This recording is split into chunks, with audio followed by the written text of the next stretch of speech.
बहू का फैसला। महक की शादी रोहन से होती है। रोहन माँ बाप का इकलौता बेटा होता है, लेकिन फिर किसी कारण से रोहन की मौत हो जाती है। बेटा महक, तेरे आगे इतनी बड़ी जिंदगी है, फिर बच्चों की भी जिम्मेदारी। तू कोई काम कर ले। मैं तो कहती हूँ रोहन के ऑफिस में ही बात कर ले, शायद तेरे लिए कोई काम निकल आए। हाँ माँ जी, मैं भी यही सोच रही थी, लेकिन कैसे बात करूँ, किससे बात करूँ, कुछ समझ में नहीं आ रहा। अब वो क्या नाम था रोहन का जो दोस्त हुआ करता था, पहले तो बड़ा आता था हमारे घर। राकेश की बात कर रहे हैं? पर वो तो रोहन के बाद से कभी आया ही नहीं, पता नहीं कहाँ है वो। आया था, एक नहीं कई बार आया था, लेकिन मैंने बाहर से ही भेज दिया। घर के अंदर झांकता रहता था, मुझे ठीक नहीं लगा। अरे आपको तो पता नहीं क्या ठीक लगता है और क्या नहीं। उसका नंबर है मेरे पास, मैं आज ही फोन करती हूँ। सास राकेश को फोन लगाती है और शाम को घर आने का न्योता दे देती है।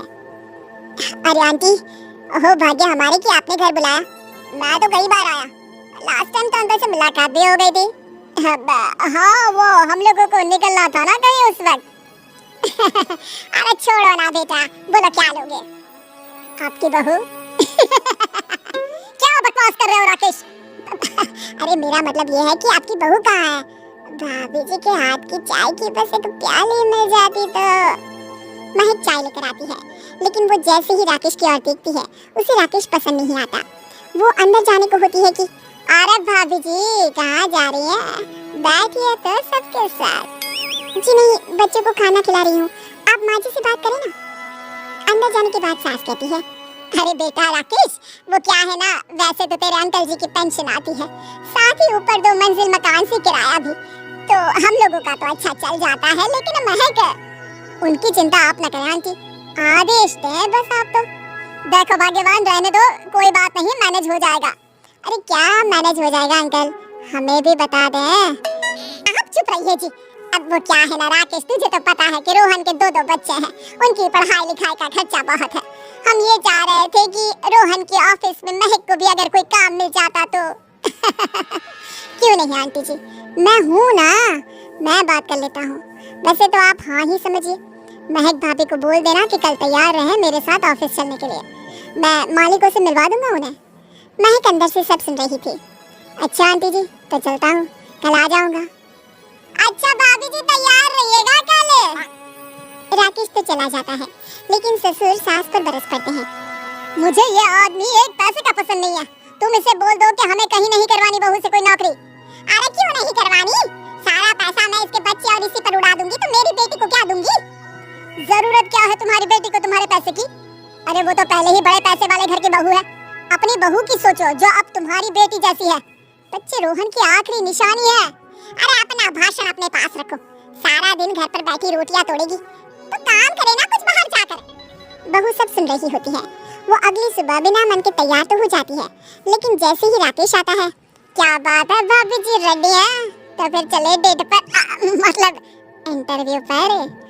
महक सामने आती है कि सामने ससुर जी खड़े होते हैं। हाँ महक बेटा, आओ चलते हैं, मैं भी चल रहा हूँ। ससुर को तैयार देखकर राकेश का चेहरा बन जाता है। अंकल जी, आप परेशान हो जाएंगे। अरे रहने दीजिए ना, धूप भी बहुत है। वैसे भी स्कूटर में तो 2 लोग ही बैठ सकते हैं ना। तो तुम चलो, मैं बहू के साथ अपनी कार से आ जाता हूँ।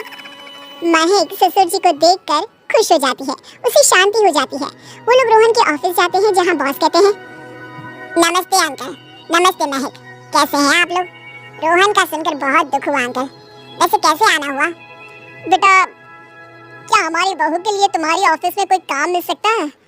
हमने राकेश से इसी सिलसिले में तुमसे बात करने को कहा था, उसी के कहने पर हम दोनों तुमसे मिलने आए हैं। राकेश? राकेश ने तो कोई बात नहीं की, ऊपर से उसने तो आज की छुट्टी ले रखी है, ऑफिस में नहीं आया। बोल रहा था जरूरी काम से जाना है। महक और ससुर एक दूसरे को देखने लगते हैं। वैसे महक, क्या किया है आपने? I mean, इंग्लिश कैसी है आपकी? महक बॉस से अपनी पढ़ाई लिखाई और क्वालिफिकेशन के बारे में सब कुछ बताती है। ग्रेट, आपके लिए काम तो है, लेकिन ऑफिस में नहीं। सर मेरे बच्चे छोटे हैं, मैं फील्ड में काम नहीं कर सकती हूँ। मतलब वो काम घर से करना है, घर से रहकर बच्चे भी देखें और घर भी देखें, लेकिन आप काम जरूर से करें। वो काम डाटा एंट्री का है, तो जब भी वक्त मिले काम करें, और इसके हम आपको अच्छे पैसे भी देंगे। महक बॉस की बात सुनकर खुश हो जाती है, उन्हें थैंक्स बोलकर घर आ जाती है। किसके साथ भेज रही थी तुम महक को? अरे वो कमीना, उसने तो ऑफिस से छुट्टी ले रखी थी, बात भी नहीं की थी उसने बॉस से बहू के काम के लिए। वो तो अच्छा हुआ कि मैं साथ में चला गया। हाँ ठीक है, नौकरी मिल गई ना, इतना ही काफी है। समय बीतता है और एक दिन फिर दरवाजे पर दस्तक होती है। घर पर कोई नहीं था। महक दरवाजा खोलती है, देखती है तो सामने है राकेश। नमस्ते भाभी जी। नमस्ते। घर पर कोई नहीं है, आप कल आइएगा। अरे कैसी बात कर रही हैं भाभी जी, हम तो आपकी मदद के लिए आए हैं। वो क्या है ना, अंकल जी का फोन आया था कि आपको किसी मदद की जरूरत है।